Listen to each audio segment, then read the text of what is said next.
We're good. Good job. Okay. I don't think that actually solved anything, but go for it. So just to give Heather a little bit of an introduction, so Heather is a partner at Ice Miller. So she works in their public finance group, particularly focused on bond work. I've known Heather for it's gosh, almost 4 years now. So she works directly a lot with local government units in terms of municipal bonds for funding buildings, purchases, expansions, renovations, and all sorts of other projects. Ice Miller, for those who don't know, has been around for a long time in the bond space. For over 100 years, it's been kind of a throughout the state of Indiana, a bond firm that's helped local government, schools, and other organizations finance. Was Tom Miller associated with that? Was Tom Miller still there? I don't think so. No. He's not still, yeah. No. 'Cause I used to work with Tom, back in economic development here in Rankin County. So, That was a long time ago. but just so that's a little bit about Heather. I'll turn it over to her in case she wants to add anything else about her background. Then we can kind of shift over to the rest of the presentation. Okay, great. Thanks, Dakota. So yeah, I've been with Ice Miller for, it will be 17 years in March, and work exclusively in the bond group doing municipal financing deals all over the state with local governments. So anything that touches cities, counties, towns, townships, that's my day-to-day work. I see we had some other people join. Hi, everybody. Hey Heather, how are you doing? Good. How are you, Corey? Oh, very good, very good. So I guess you probably don't want to hear much about me. You want to hear about the process for issuing a municipal bond. I understand that that's not something you've done in the past. For No. the sort of bond that you'd be looking at, it's about, I'd say, probably a 4-month process. And we would put together a timetable laying out all of the necessary steps for you so you could see exactly what needs to be done when. And we would work with your municipal advisor to determine what sort of bond sale would be the most advantageous. And the bond sale type would impact your timing. A competitive sale would take a little bit longer than a negotiated sale. And then we would also need to look at the tax status of the bonds.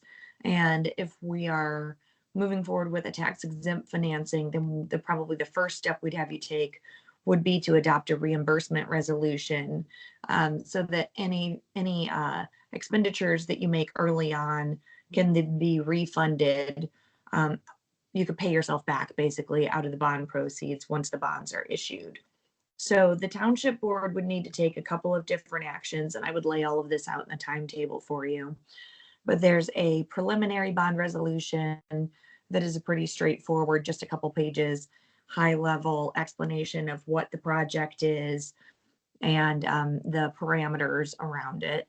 And then we'd need an appropriation resolution that would do exactly as it sounds, appropriate the bond proceeds, and then a final bond resolution that would really have all of the meat of the deal in it and explain the flow of funds, have a form of the bond in it, and all of the parameters with regard to the sale and repayment of those bonds. That we'd also have to publish a couple notices. There'd be a notice of determination and then a notice of public hearing on the appropriation. And we need you to hold an appropriation hearing as well. I did mention that we would have to look at the tax issues.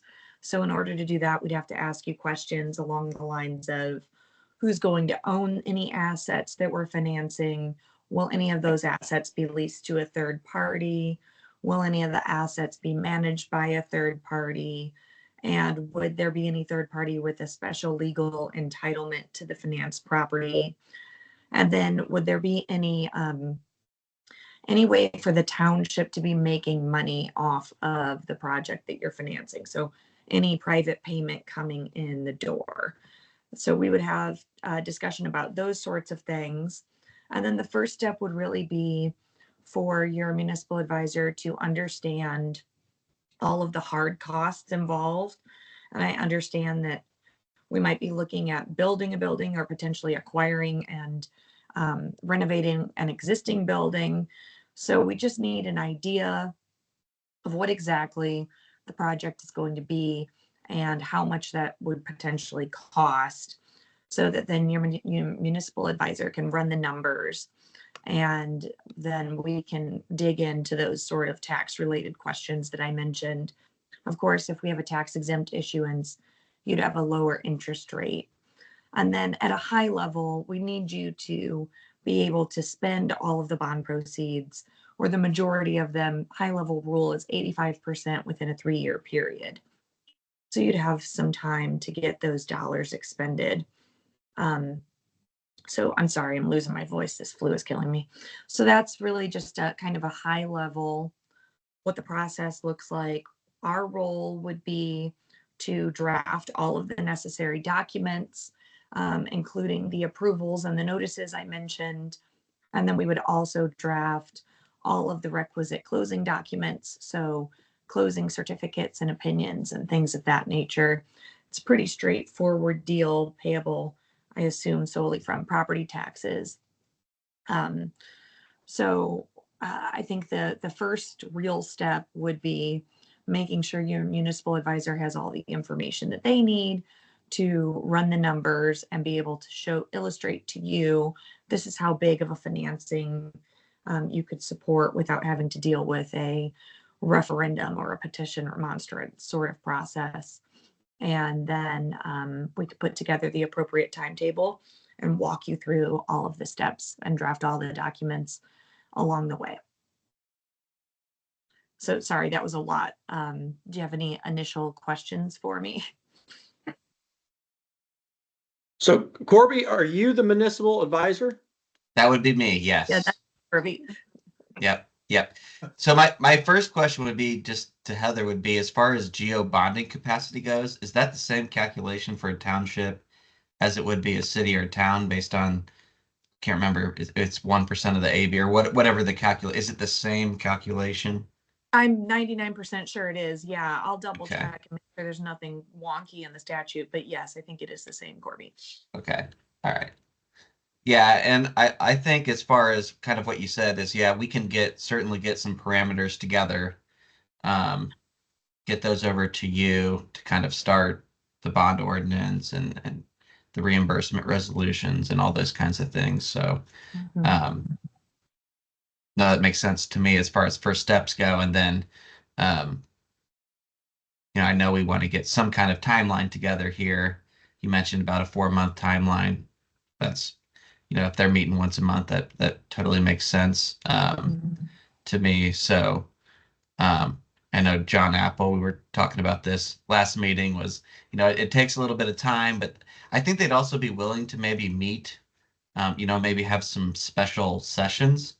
Okay, that'd be great. So I think that could maybe speed up the timeline a little bit. I know it's still, right, there's still kind of, the classic closing process after we have and again, I would assume that we'll probably do some kind of negotiated sale. I don't think we'll want to do an open market sale with here or anything. With the term sheet, Corby, is that what you're thinking? Yes. Yeah. Yep. Yeah, they've got a good relationship with the Greenfield Bank, for one. And then I'm not sure if you guys are still using, Thomas, remind me that you just go all through Greenfield Bank now, or? Yeah, we closed the PNC account, so Okay. It's all Trust Indiana and Greenfield Banking. Well, a negotiated sale certainly makes it faster and less expensive from a cost of issuance standpoint. How often do you meet? It's once a month. Is it the second Tuesday of the month or something, like second Monday of the month or something like that? What's the? We switched to Thursdays, but it just depends on the Thursday. But we do meet about once a month. There's a summertime and a wintertime. We take a month off. Okay. And then And how then often does your local paper publish? Twice a week. Okay. And what's the name of the paper? I'm sorry. Daily Reporter. Okay. Those are the kinds of things that sometimes make things a little longer, is, newspaper publishing twice a week if they need things well in advance. And there's some statutory issues around, well, you can't deliver some notices until you've taken certain actions. So we could lay out a timetable that would show you exactly how long it would take, assuming, now that we know which paper you publish in and when you meet. So when are your upcoming meetings? March 13th is our next set meeting. Okay. All right. Yeah, Well, March the 13th. And I know that last meeting we discussed we'd be open to meeting extra for this too. Oh, yeah. So, Yeah, we can meet 8, you know, so we just have as to get, long as we get 2 of us here together, we're fine. and I think we just need, what was it? Is it 72 or 48 hour? You said that 48 business hours Okay. of notice You prior, notify paper, and really post. public notice, yeah, okay. And Yeah, I we do can know, take 48 hours to notify the public. Go ahead, and Corby. Heather, you can correct me if I'm wrong here, but as far as getting like a bond ordinance adopted, this reimbursement resolution adopted, the additional appropriations and all those things, they can suspend the rules if they have unanimous decision, right? If that's they for they the can, but they don't actually have. There's no ordinances involved in. or resolutions, I should say. It's Yeah. only resolutions. Yeah. So they Yeah. only need one meeting to adopt the resolution. So Oh, okay. Okay. easy peasy, Corby. Yep. That's nice. Yeah. So I guess really what we need on the front end to start moving forward is for you to get Corby whatever he needs so that he can put together some high level parameters for us. And then I'd want to talk through my tax questions so we could get comfortable that we could issue these bonds on a tax exempt basis. I know that there might be some 501c3 involvement. So if we went a route where there was going to be leasing to a 501c3 or letting a 501c3 manage any portion of the building or something like that, those are all things we can work around. We could either issue under a different statute or have appropriate management contracts in place that don't violate federal tax rules. We just have to look at private use and private payment to make sure that we're not running afoul of any tax guidelines. So I'd have some questions on the front end regarding those sorts of things so that we could structure the deal appropriately. But we would need to discuss that. And then otherwise, it's really just understanding what exactly you think the project is going to be. And we could make it broad so that it could be acquisition or construction of a building, to give you more flexibility, and you could go through the process of the approvals and then not actually issue the bonds until you're ready to do so if you want to get the approvals out of the way so that you can be more nimble and have more flexibility when the time comes if there's an opportunity to buy a particular building that arises. But again, you could do that on the front end if you have cash on hand and then reimburse yourself with bond proceeds at a later time, if that is economically feasible. I'll add to this that when I started the conversation on this, Heather, I knew that this wasn't saying I'm waving a magic wand and I want to buy this building. Whenever I buy my house, I had to get pre-approved for it. So I think that's honestly what we're probably going to move towards because I also still need to, get the complete buy-in from the board Sure. on this project as well. And so I would absolutely say that we are nowhere to the point where we're ready to move forward, but this is more of the informational process of, what is it going to take? What's the impact and what's the process look like? Sure. And the cost. Yeah. Understood. So it would have to be very broad because we're finding the right building is nearly impossible here in Hancock County to be centrally located. So we're looking at maybe buying some land and then building on top of that. So we would need some flexibility on that so that if a piece of land or a building came up, then we've already given Thomas authority to go ahead and get or done that yet. We can enter into a letter of intent. That's Yeah, letter of non-binding. intent, okay. So what would that look like for, we talked about, we need to spend the dollars in a 3-year, or we have to expense it in 3 years. So if we were looking at buying a piece of property, obviously you have one piece of expense coming up, and then the process of that with the bonds, how would that work? What's the timeline on those? I'm not sure I understand the question. That's probably good too, because I don't necessarily know what I'm talking about entirely, but You're talking about buying a piece of land, hiring like an architect to design some kind of building, construct the building, Yeah. plus all the engineering and everything that goes in, behind the scenes there.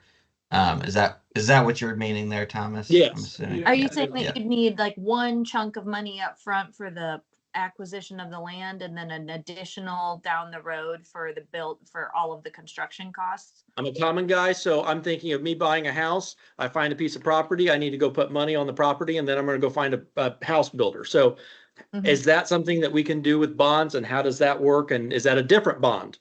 Nope, that's exactly the same. So you could either issue, one bond for the acquisition of property and then issue another bond later on for construction, or what you could consider is approving everything at once and approving multiple series of bonds, so you don't have to go through the bond process twice. And we would just have high enough parameters that Corby would put together to be able to cover both phases of the project. And Series A of the bonds would be tied to phase 1, which would be acquisition. And then you could issue those bonds within that 4-month period. And then later on, you could choose to move forward with phase 2 and not have to go through the entire process again, just go through the bond sale and closing for that Series B phase 2. So one thing I do want to mention here, Thomas, would be that you guys do have some cash reserves, and by some I mean pretty good cash reserves. So you can do 2 series of bonds, but then again, you kind of have 2 sets of closing costs and all these kinds of things. But with this reimbursement resolution, I believe that's good for 18 months. Yep. Is that? Yep. So if you were to go out and purchase a piece of property, okay, you basically have 18 months to have the architecture and engineering all done for your building. At which point, once you get the construction bids, right, then that would be when you would kind of issue the bonds, and then you could also reimburse yourself for all of those previous expenses as well. So I think We have that's enough money for Corby to do that? I mean, depends. Do we have enough money to do that with? Yeah, I would just say it depends on, how much is the land you're purchasing, those kinds of things. But I would imagine, I believe you guys have around $2 million in cash reserves. So depending on your level of, kind of tolerance there on where you're willing to leave yourselves as far as cash reserves go, I would imagine you have enough of cash reserves in order to do that yourselves. Now you'll still have to do an additional appropriation and those kinds of things to get some of that stuff done. But as long as you get this reimbursement resolution in place, you'll be able to reimburse yourselves when we finally do end up issuing the bonds for all of those kind of upfront expenses that you guys use cash for. That makes sense. And then with the spending period, if we are, so say we get we get the property, we'll just say it's a vacant lot, because that's kind of what we're talking about right now. So we get the vacant lot under the bonds, and then we sign the contract like a month later. Is the payment for expending the 85%, is that based off of when you enter in a contract to spend the dollars, or is it when you would provide payment under that contract? It's when you issue the bonds. So once the bonds are outstanding, then the federal government wants you to spend that money within 3 years or the majority of it. Okay, and does it count as it Assuming being, they're tax exempt. and then does it count as being spent once we've allocated it to pay for a contract, or does it only count once you've like actually released the dollars to the vendor? Yeah, once the dollars are actually out the door. Okay, that's what I thought. And I'm pretty sure too, and correct me if I'm wrong, Heather, but then there's also kind of like, as long as you truly had the intent to do so and something crazy comes up and you can't do it, it's not like you're gonna get dinged later. That's right. It's just, yeah, it's only yeah. in the case of if the IRS decides to randomly audit you, you want to show that you didn't take advantage of a tax exempt financing that you didn't need. And that's what that's what the concern would be on their end. That did you really need to issue bonds at this time if you weren't able to spend the money in a reasonable amount of time? Yeah, that makes sense. Heather, I've got a question. This is Jeff Cummins. This is kind of my first foray into municipal finance. So forgive me for kind of backtracking to the early part of your conversation where you No, said not at all. if we use sorry, mate, can you hear me? Yeah. Yep. Yeah. Okay, sorry.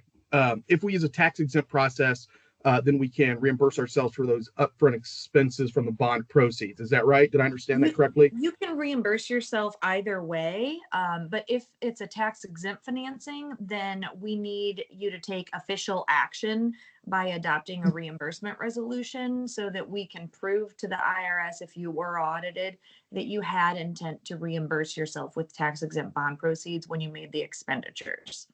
Okay. So Okay. either way, you can do the reimbursement. We'll just want to adopt I would suggest you adopt the reimbursement resolution either way while we're thinking about the tax status. Okay.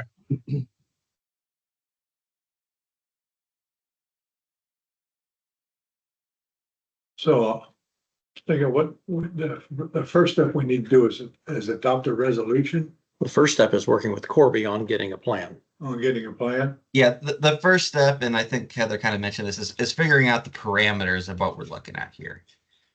So I know I provided Thomas last year some, and you as well, Fred, some estimated impacts to taxpayers depending on, this size of bonds and those kinds of things. And so, in my opinion, the first step would be making sure that we're all understanding of what we're trying to do here, getting kind of a maximum, par amount, and then, figuring out what kind of debt service that kind of correlates to. And once we have that understanding, I can kind of get the other, terms, interest rate, length of the bonds, all these things kind of over to Heather that she'll get into kind of a bond resolution in this case, to kind of give you guys the ability to start this whole process so that whenever this piece of property comes up or building comes up, we can start taking action. Now, it doesn't make you do anything immediately, but at least we have everything in place so that when the time comes, we've kind of taken care of that process. And when I talk about the bond resolution, I'm talking about the reimbursement resolution as well as the was it additional appropriation resolution? That's So right. yep. So there's kind of three parts to in my opinion, that first step there, making sure that we get all three of those things taken care of. But I think first and foremost would be making sure that you guys as a board are understanding of tax impacts, maximum project costs, and those kinds of things. And once we all have an understanding of where we want to be, and what we might be looking at, then I'll get those numbers over to Heather. She'll draft all three of those documents up, and we can kind of start that process there. And so you all understand the way the cost works. Corby will build into the bond issuance an amount for cost of issuance. And so Corby's fees and our fees would be paid out of bond proceeds at closing. So you don't have to come up with money for that. It's something that's built into the financing. Can you tell us what those fees, how your structure is, Heather, on the fees? And Corby, go ahead. Sure, yeah. So we don't charge you an hourly rate for this sort of work. It's more of we look at other deals that we have done that are similar and then quote you a range. I'd have to look back to see what I think would be an appropriate range for this sort of a financing, but it also depends on, what sort of a sale it is. A negotiated sale is less onerous than a competitive one. So I'd look back at other similar township deals that we've done that we sold as negotiated and, give you I'm making up numbers, but $30,000 to $40,000 range or something to that effect. And then the other thing that would impact the cost is if you want us to attend all the meetings, and if so, if you'd like us to do so in person. So those are the sorts of things that on my end would impact the cost. And it's pretty much the same for us. Would be, we'd probably give you a range. My guess is if we're going on a negotiated deal, it'd probably be between $20,000 and $30,000. Could be less if we kind of just talk with Greenfield Bank and, it's super simple and those kinds of things. But let's say Greenfield Bank doesn't want to play ball, then, then you're looking more at that $30,000 max. We got to go, find a buyer. And then, if we can't find anybody and we got to do an open market sale, and Heather will, her fees would also kind of, I'm sure, increase if we had to go through like a classic open market deal where we have to get, an official statement and all those kinds of things together. So depending on the type of sale, and there's a bunch of different factors that go into this, but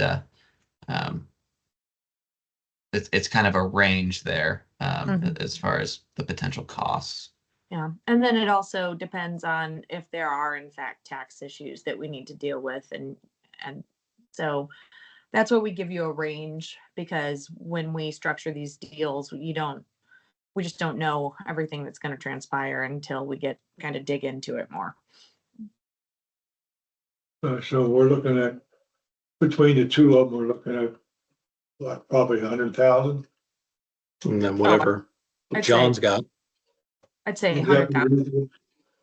I would probably just preliminarily include 100,000 and hope that we come in below that. That Right. would kind of be.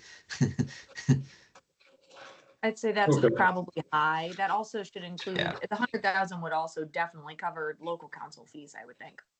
Right. Yeah. I was including any local council fees, bank council fees, our fees, All bond those council fees. fees.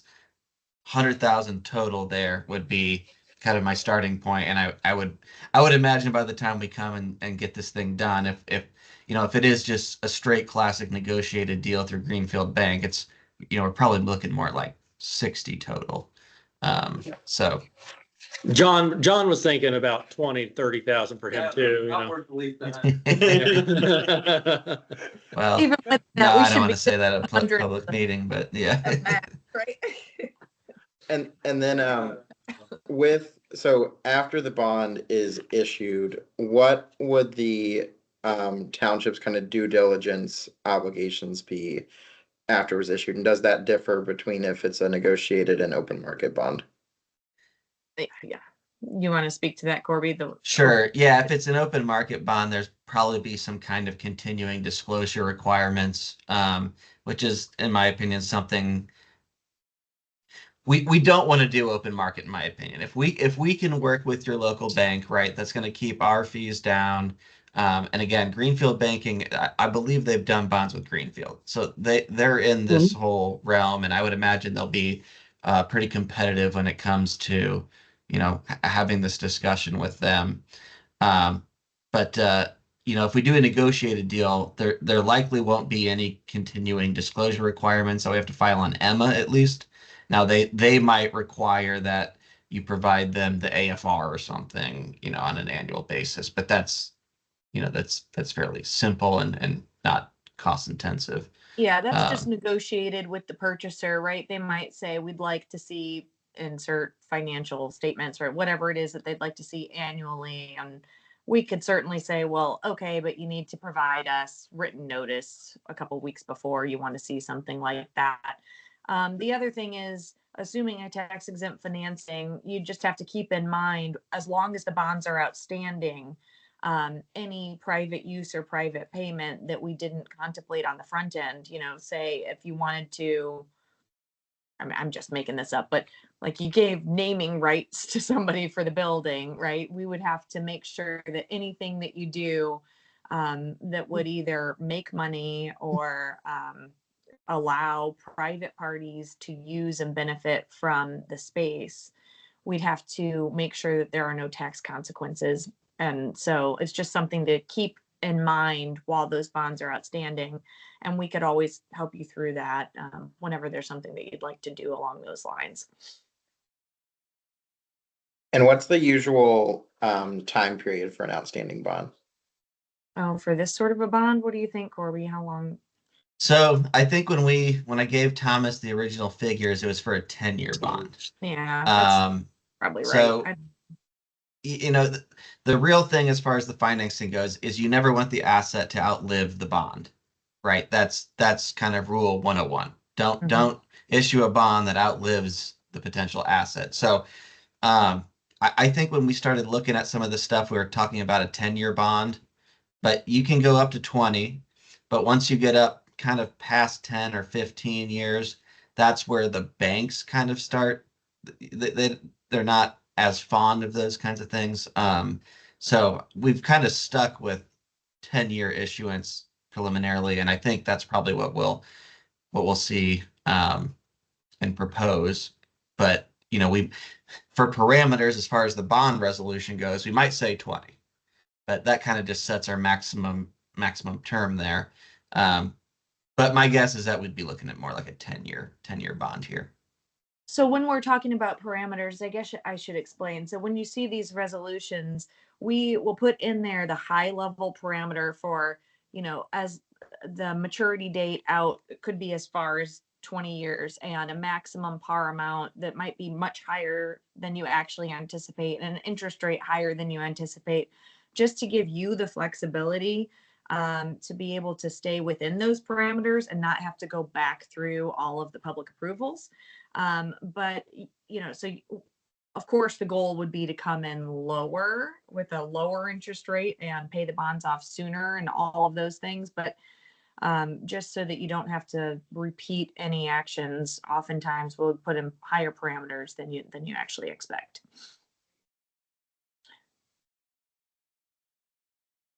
So if we did build a bigger space than what we need, in the hopes of, we know we have some groups that want to come in as part of that. Sounds like that could possibly affect the tax exempt portion of this, though. Possibly. Is there a percentage of income that we cannot make that would affect the tax exempt policy on that? Or how does that, what's that ratio? So Yeah. it's very complicated. There's you can basically have, this is very high level, it's like 10% bad use. So that's going to depend on the amount of the overall issuance. But there's also things you can do, like leases are typically bad, but management contracts we can make good use. So there are ways to paper around these sorts of issues. Also, if we're going to have no private payment but private use, that can also be okay. So the answer is really, I know you love this from lawyers, but it depends. There's not really a bright line rule around these sorts of things. And so we need to dig into, I'd set up a call with one of my partners who has tax expertise. At IS Miller, we have a couple bond lawyers in our tax group who solely focus on these tax issues. And so one of them would come in and ask you about all of the things that are potential red flags. And then we would just walk through all the ways to get around them. Okay. It's not uncommon for or at least some of the townships that I work with to lease out portions of their building to other either not-for-profit or other government entities. But yeah, Heather and her staff are going to know a lot more than me as far as kind of new building and tax exempt status on those bonds. But and it's we We could also look at issuing these as 501c3 bonds, which would require an additional notice and public hearing, which is no big deal. It would have a couple other stipulations with that. So like Corby cost of issuance would be limited at 2% of the deal. And there are some other strings attached to issue the bonds as 501c3 bonds, but none of it is insurmountable. I mean, we could figure out the appropriate structure once we understand exactly what your goals are. So we're not really limited to, are we limited between not-for-profits and for-profit? Can we lease to one or both? Yeah, one or both, and we could figure out how to paper that appropriately. As we just need to understand on the front end what those private uses and private payment might be. Okay. You see, Robbie? Mhm. Yeah, okay. They could use that money to help pay off the bond. I mean, If we or don't- And- or you could say, we don't want to deal with any of this, any of these IRS related issues, and we just want to issue the bonds on a taxable basis. I don't know what the difference in interest rate looks like for that, Corby. I would think we probably wouldn't want to do that, but at the same time, if you can get, because I know this is like, right, if you issue these tax exempt bonds and then you use them for quote private purposes, that's the tax issues there. Mhm. That's where it comes into play. But if you're going to go and lease out portions of this building that are going to make up the difference between, right now it's probably around 2.5% difference between taxable and tax exempt.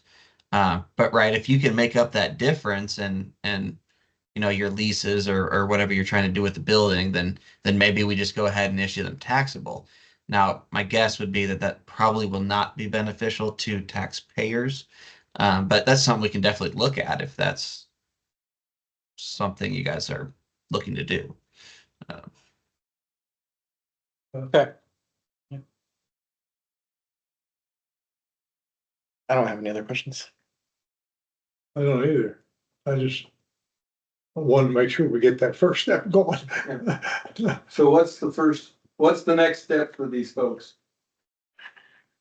I would say next step would be Thomas meeting with the board or the board having some kind of maximum project amount based on some of the tax rate impacts that I previously, or Thomas, if you've already shared that information with them, now those are kind of last year's numbers, they'll still be very similar, right? But we need to know kind of a maximum project amount, which kind of then flows into the maximum par amount of bonds we can issue. And then, based on the interest rates that we're seeing in the market right now, I might max out the tax exempt. Well, and this is kind of where the whole taxability part comes into play, because, if we know we want to do tax exempt bonds, I'd probably, top those off at like 5.5%.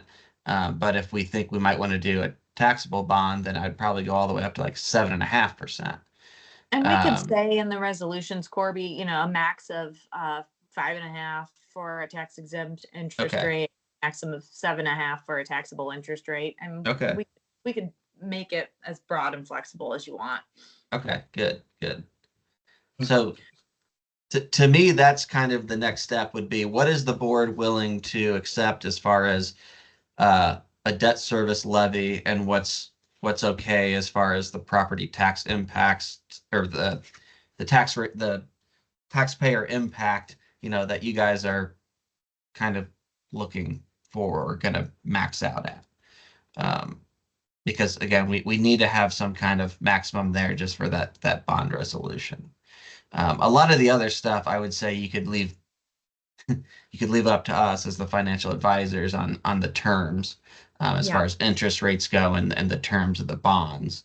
But figuring out what the board is going to accept as far as a property tax levy, tax rate impact, and then ultimately taxpayer liability impact, that would be what I think we need to do in the next step. And then assuming you want to move forward, I would just shoot you over an engagement letter And then once Corby is worked all of his magic, then I would send you a proposed timetable that lays out all the steps. But, you know, I could even send you that with the dates blank because it sounds like it might be a little premature at this point, but just to at least let you get a visual representation of all the steps that are involved. And I could also go ahead and share what I know to date with our tax folks and ask them their initial questions and get those over to you. Now, Corby, we're already at a maximum tax levy now, aren't we? You're at your maximum operating levy. Now, when you issue bonds, you essentially have the ability to have a new levy. And it's a debt service levy, and you're limited to, gosh, I can't even think off the top of my head what the geo bond. It's like 1/3, I believe it's like 1/3 of your assessed value, or I'll have to go back and look at the formula. It's been a minute since I've looked at it, but Much, right, you're limited to some extent on what your quote geo debt limit is. Now, being a township, you guys do have a very high assessed value, and if it's calculated the same way as a city or town, you essentially have a high geo debt limit. Yeah. And I know, I believe what we originally, or what you guys were kind of thinking was like a $2 million bond issuance to get kind of all this stuff done. So based on that, I would imagine that will be below your geo debt limit and everything. And like I said, Fred, it will be a completely new tax levy and tax rate. So it'll just kind of stack on top of your existing tax rate that you have for your operating funds. You don't currently have any existing debt levies. So this would just kind of be an entirely new rate. That rate would also be exempt from circuit breaker credits and those kinds of things to make sure that you guys get your, the full levy to basically make the debt service payment. Now, the downside of that would be that it would increase your circuit breaker losses potentially a little bit, especially within the city. Outside the city, you might be fine, and that's kind of why when I showed those taxpayer impact statements last year, you saw inside city, outside city, and what you'd see as far as a resident would go. Okay, now businesses are likely going to see the full impact. Whatever this new levy is, they're probably going to have to pay it. But again, it's as far as residents go, it's going to be a minimal impact to residents. And it's really who's going to be paying for it is really businesses are going to be the ones that are paying for this facility. Does TIF have any impact on that?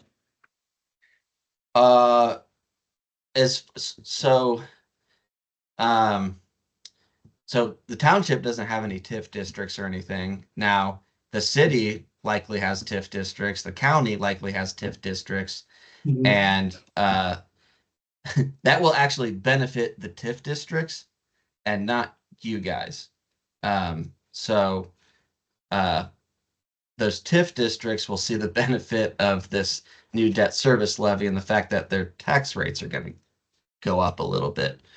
But as far as the township goes, do the TIF districts impact what you're getting or anything like that? No, it doesn't necessarily have any impact.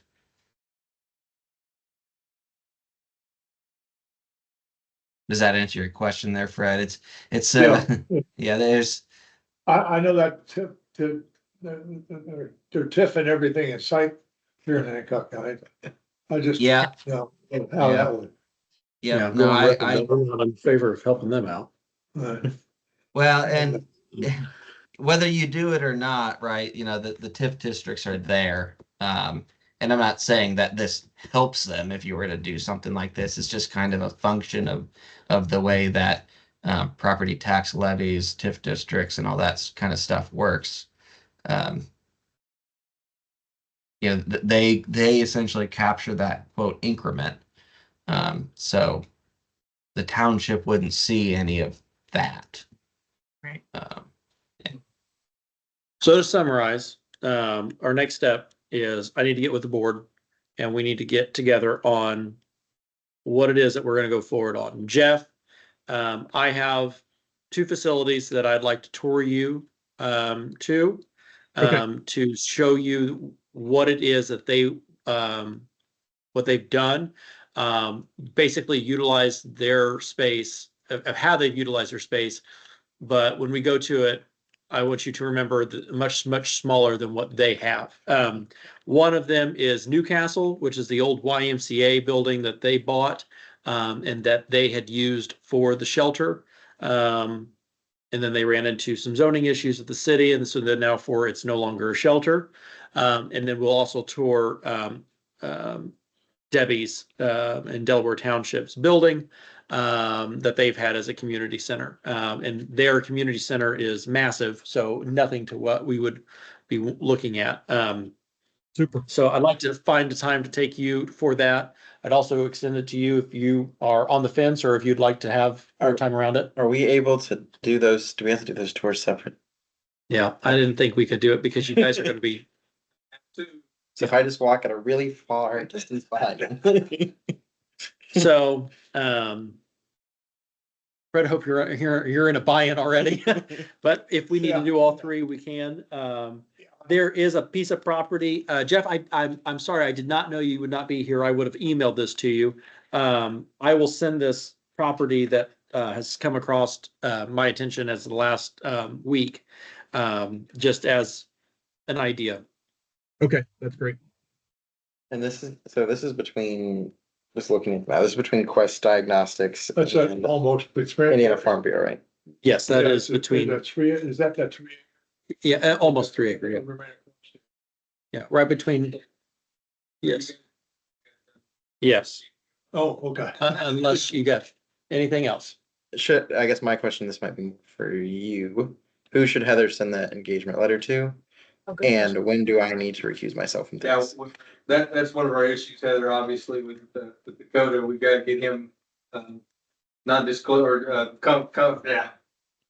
conflict of interest disclosure, and obviously he's not going to be allowed to vote on engaging you specifically in Sure. this, but that's just, we'll kind of see how that comes as an Okay. engagement letter before it gets accepted or approved. And will that go You'll to have to, Thomas or to you? probably Thomas is the right person to do this, to do that. Well, So that's Thomas. Yeah. I got no further questions as far as. I don't have anything else. All right, Heather, we appreciate you Thank very you, Heather. much. Appreciate it. Yeah, no problem. It's Lovely, nice chatting thanks. with you all. So we'll sit down and I'll sit with Jeff and then Dakota. We'll work on getting you guys out there and then we'll have that further conversation. So then I can take that to Corby on what it is that we need a maximum for this project. And then kind of figure out on if or what we're moving forward with. Okay.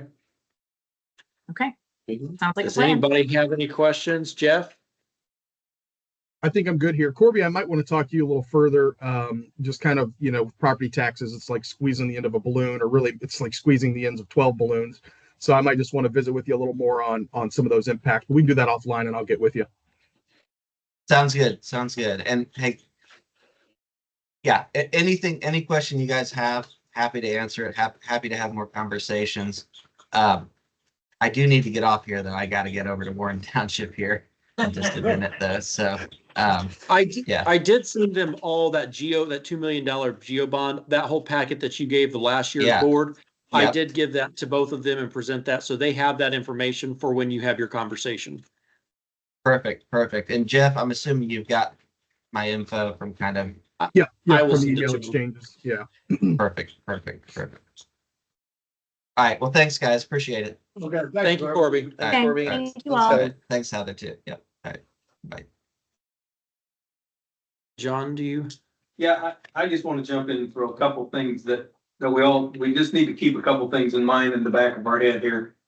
There's additional red tape with anything we do. Obviously, I've already kind of talked to you about the idea that if we buy anything, we won't do our due diligence, but it's not just due diligence. We've got, for example, purchasing an actual building or land. There is a statute if it's over $25,000, and we got around this with our purchase up at Maxwell because it wasn't. So we were a small purchase, but anything over 25, which we're obviously gonna be, it's gonna require, one thing that's gonna be part of due diligence is we have to get 2 separate appraisals, and then we can't pay more than, what is it? Greater than the average of the 2 appraisals received. So as we're looking at properties, we can't be paying too much for them or offering too much for them, because we got to find 2 appraisers who are going to get us at least to our number. So that takes some time. The appraisers have 30 days, so there's some time there. And then if you buy ground and then you decide to do construction, or even if you buy a building and you're going to do some sort of remodeling, if the amount is 150,000 or more, then we have to look at a public works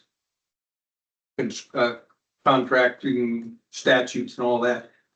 I'm not gonna bore you with that right now, but that just suffice it to say, we gotta do notices in the paper, and public meetings, and all that baloney, and certain types of things. So there's more to this than just buying a building.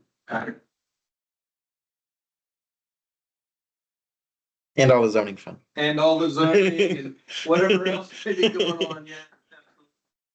So, yeah, I think that, I just wanted to get that point here, that there are some things. And I'm concerned about making sure that we're timing wise, we're right with your disclosures here, because and we have not hired Heather or Rice Miller yet, but that is going to be the trigger for him to certainly file the disclosure and also recuse himself from making that decision, that specific decision. He just can't do it, or, well, unless you just want to go ahead and go down, have him handcuff you up, that's okay. Yeah, I'd prefer to avoid any sort of public corruption charges. Okay. All right. Personally, I'd like to go bigger. With a thought in mind that we know we want to bring some other groups that are interested. We know that already. So I would not like to build small and then have to expand at a later date. I'd rather just go anticipate more than what we think we need. If that's possible to do. So, well, I spoke to ICAP, and they are interested in joining, of moving their offices where it'd be centralized of the certain clientele needing one service or needing those services. It's one building. It's easier for them. They're happy where they're at, but they understand the mission, and they've moved in other places, other counties, to join that effort. They require at least 7,000 square foot, because they also do the urine analysis for, whatever the job seeking or whatever that they do. So they have to have certain things there in their facility. So that's its, own square. I was talking to Fred a little bit ago. This is hard because I don't want to raise any taxes, and I don't want to build this massive thing that somebody's going to look at and they go, what do you need that for? And so I'm trying to be as conservative when I'm doing these things.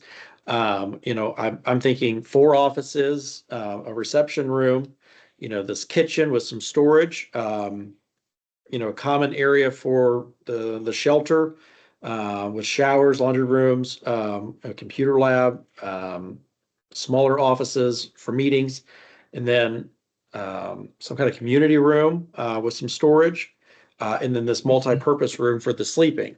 That would be the other, like an auxiliary gym or something that would be multi-purposeful. I'm thinking conservatively something about 16,000 square feet is just that.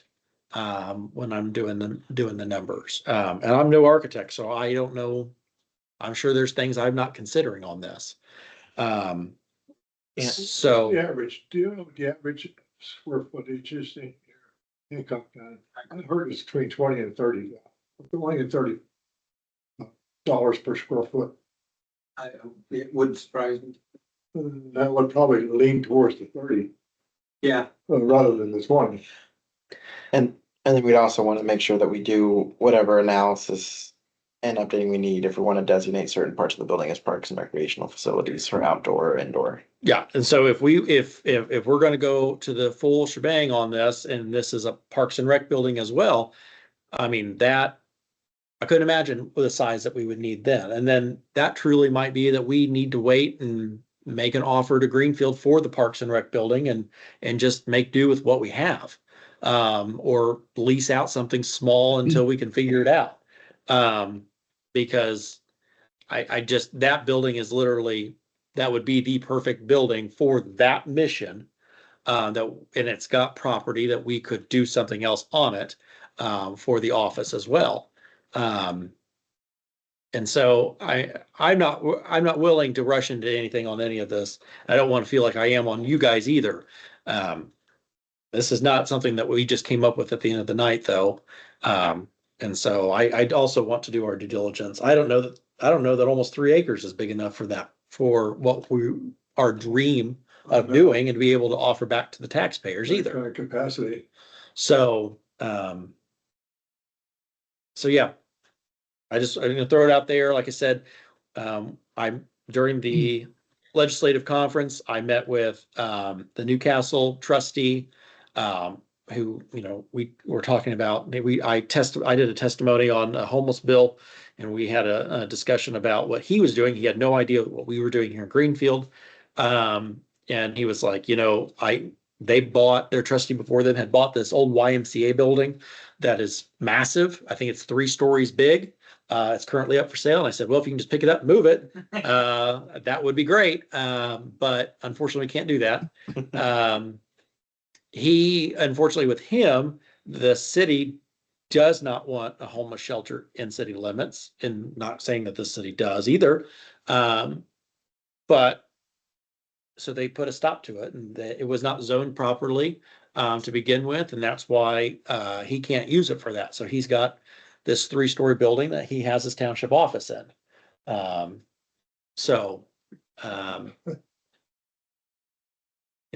and he's looking got at, a yes. question. You mentioned the designation as maybe part of the building for Parks and Rec.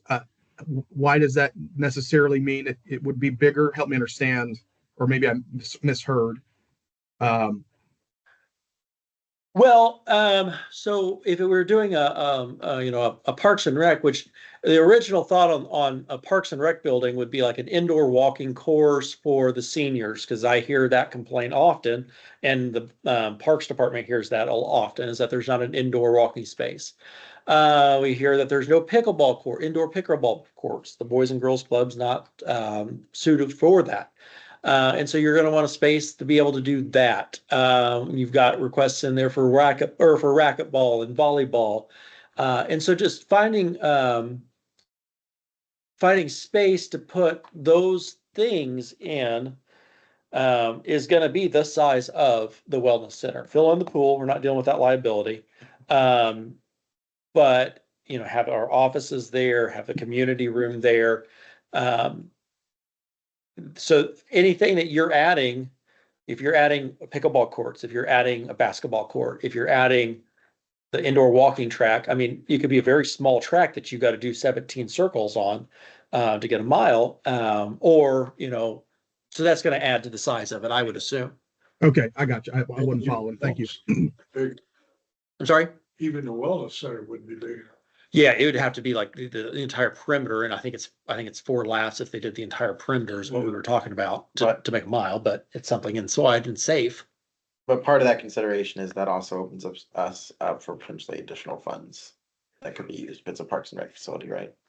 Well, the idea, I mean, you could rent out spaces like the pickleballers, they rent out the space for it. As in additional revenue, the idea on is this is what you're getting. So taxpayers are able to utilize the space for the dollars that you're coming in. We're asking to raise your taxes. This is something that you're getting out of it. A lot of people don't know what the trustee's office does. And so many of them may not even know why we're the ones that are doing this. And so that was the idea behind a Parks and Rec building.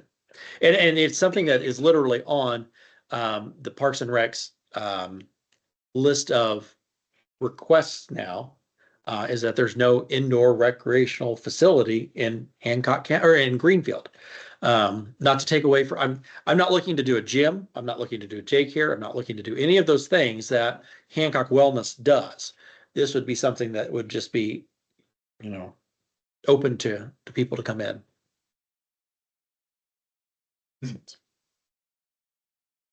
And then, yes, I know that we have people that are looking for, mental health workers are looking for spaces, and Yeah. the landing's looking for space. And, the list goes on and on. We're going to have to put a stop to it somewhere. We can't build a massive facility. If that was the case, then we might as well just buy marsh, and just split it up multiple different ways. But, See, I don't think you're gonna find what you'd have to almost buy a factory building. yeah. If we're gonna, if you're thinking about going big, we'd have to go for a factory building. Yeah. And remodel it. Yeah, depending on what clients we want in there and what we want to do with it. It's a good thing that the vacant ones are not around here. Yeah, no, there's spaces around here, right off the circle down here. That one's not gonna be big enough. Even that's not big enough, I don't think. No. Well, So that's about the sum of it. I hope to have more conversations as we go forward, so we know how we're going on, not wasting everybody's time. So, John, last thoughts? I don't have any last thought. Do we need to open up for questions and comments from visitors? What you got? One day y'all are gonna laugh and there'll be somebody Oh, here. I'm sure once this process starts. Yeah, yes, here's the final words for all of you, and that is, prepare yourself. When the word bond gets thrown around, I don't care what it is, it could be a $1 bond. You will start having visitors and callers at some point oh, who will yes, not be happy. yes, we will. And just get prepared. I'm surprised that There's a whole there is group out there nobody here. there's a whole group out there dedicated against bonds. exactly, yeah. And they've got considerable clout. So we're gonna be dealing with that. No matter, like I say, if we have a $1 bond. Yeah. They're gonna protest it. Yeah. They're gonna do it. Fortunately, I'm not a part of that group anymore. I got out of that group a long time ago. Okay. Okay, well. Anybody have any other questions or anything? Nope. Well, next meeting is March 13th. Anybody, I will move to adjourn. okay, second it? We're adjourned. Thanks, Jeff. Thanks, gentlemen.